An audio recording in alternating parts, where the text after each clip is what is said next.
Hi everyone, happy Tuesday. Today I'm going to be showing you guys a quick little tutorial here on how you would go about binding off to make the top of this new pattern that I have out, which is the Stockade beanie. So I'm going to show you guys how I would bind off from my circulars here, and also how I would do an invisible join to hide the tail and kind of bring everything together at the end here. So the beanie is knit. I have finished. So if you're following along with the pattern, this would be the very last step. Once you finish the last round for the top color, you're going to do one final round, and this is going to be your bind off. So the way that I would do this, and you can see here, instead of using my stitch marker on my needles, I just have my cute little donut here, and this is just marking the first stitch of my round. So this is showing you where that first stitch is. So what I'm going to do is I'm going to knit 2 stitches. So I'm going to knit the first 2 in this next round. So I'm going to knit 1 and 2. All right, so now I have these first 2 stitches here, and then what I'm going to do is I'm going to use my left needle, or you can even just use your hands. Like, I like to just use my nails and just kind of pinch and grab the stitches to pull them over, but you can use your left needle, or you can use your hand, and what you're going to do is you're just going to insert into that stitch, and you're going to loop it over the other stitch here and off the needle, keeping just the 1 stitch on. All right, so now I've got on this side from this round, I've got the 1 stitch on. So I'm going to knit another one. All right, now I've got 2 again, and then I'm going to loop this one. I'll show you what it would look like if you just used your hand or your fingers. And I'm going to loop this one over and off my needle. And I have 1 again.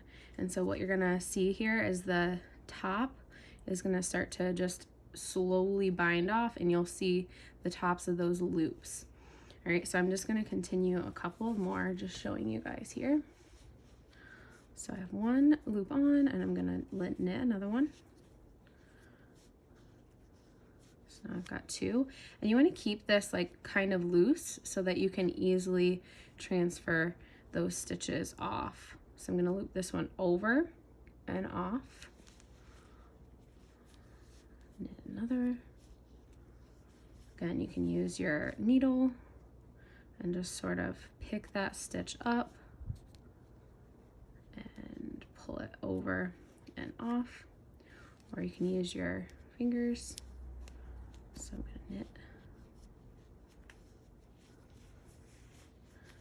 and then I'm going to go over and off. I just feel like I have more control, and I have like kind of longer nails, so it's a little easier for me to just do that with my hands rather than using my left needle. But in the pattern, that's how I describe it. It's easier that way for some people.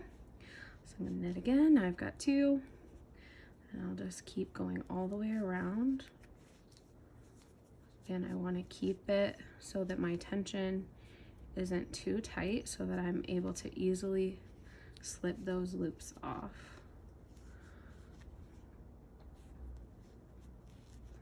So I'm just showing you guys, there's a lot of different ways to bind off, I realize, but this is the technique that I found to be the most successful for me. So hopefully this is helpful for you guys if you don't have a technique that you've found to work for you yet. I'm just going to keep going, showing you guys how I do this. So because the top of this beanie is a smaller stitch number, I kind of just do a little magic loop thing here, but if you're using double pointed needles, you could be doing the same thing. And so I'm just gonna keep making my way around. Let's get this last one off here. Okay, so I'm gonna keep making my way around, and you're gonna notice that those stitches are starting to come off here and just look something like this. All right, so I'm gonna kind of scrunch these last few down here. Whoops, I lost my needle. That happens sometimes. I'm just gonna pick that back up and keep going. Oops. There we go. You know what? It takes a little practice, and if you mess up, you just fix it. So I actually found this method in another tutorial that I watched on the Lion Brand Yarn website. And I love their yarn, I love their tutorials, pretty much love everything about them. I am not sponsored by them, but I would love to be. So almost to the end here, and you guys can see I'm just continuing around. Again, you can be looping these over with your needle, left needle, if that's easier for you, or if you have long nails, like I do, then just use your nails, pull that stitch over. The last few here. There we go. And so I'm going to continue until I have just one loop left on the right needle. So here's my last one. I'm gonna knit. I can drop that now. And then I'm gonna pull this off. And now I've got one loop left here. So this is how it's looking. And what I'm gonna do with that last loop is I like to just kind of pull it so that I can take my needle off and not lose that stitch there. And then I'm gonna cut a tail, and I like to leave maybe like 6 inches or so just to weave this in. All right, so I'm gonna cut my tail. And then what I'm gonna do here is I'm just going to pull my yarn tail through this loop and then pull it tight. So I'm pulling that through, pulling this tight, and that is it. So that's how I would go about binding off. And so just so you guys can see kind of how this is looking. And so now what I've got is I've got this little gap between the top of my stitches. And so I want to sew this tail in, and I want to connect that so I have an invisible join right there. So I'm going to show you guys next how I would do that. So I'm going to thread my yarn onto my yarn needle. And then what I like to do is I like to go from the front of the first stitch that I looped off here. So that's going to be right here. And I'm just going to bring my needle, try to get this close so you guys can see. I'm going to just bring the needle through that first stitch. So I'm going straight through from the front to the back. And then I'm going to pull my tail through and make it so that it's nice and tight. And so then you can see right there how my stitches are now going to line up. And now I'm going to come from the back of the very last stitch, and I'll go through both loops and that V there, and I'm going to pull it tight again.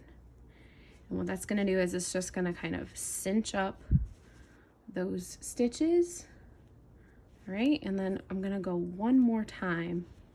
I like to go one more time through the first stitch. All right, so I'm going to go from the front to the back and then pull that tight. And so now you can see that it's joined and it looks, you know, kind of nice and seamless there. And then what I'll do is I'll just flip my beanie over, and then I'll run my yarn tail down through a couple of stitches that. Kind of give it a little tug so I can make sure it's nice and secure. And then I'm gonna run my tail back up through a couple more stitches. And then I'm just gonna weave my tail through to hide it. So I've had so many people ask about how to weave ends and how to hide ends. So I'll show you guys sort of what I'll do for the top here. So I'm gonna go, basically, I'll go through the stitches in kind of a zigzag pattern. So I went up through that stitch. Now I'll go down through this stitch, up, down, and then I'm gonna just pull that yarn a little bit till it looks smooth there. And then I like to bring my yarn tail back through the opposite direction now. And then I'll cut my yarn. So from there, I'm just gonna cut. And then it'll look like that. So there's the inside. And then now you can see my outside. And I got everything is nice and smooth here. And that's how I would finish out that beanie. So hopefully if you guys are following along with the Stockade beanie pattern, that is helpful for you guys when you get to the bind off at the very, very top. If you have any questions, just comment and let me know. I'm happy to answer them and help you guys out, and hope you enjoyed this and have a wonderful rest of your week.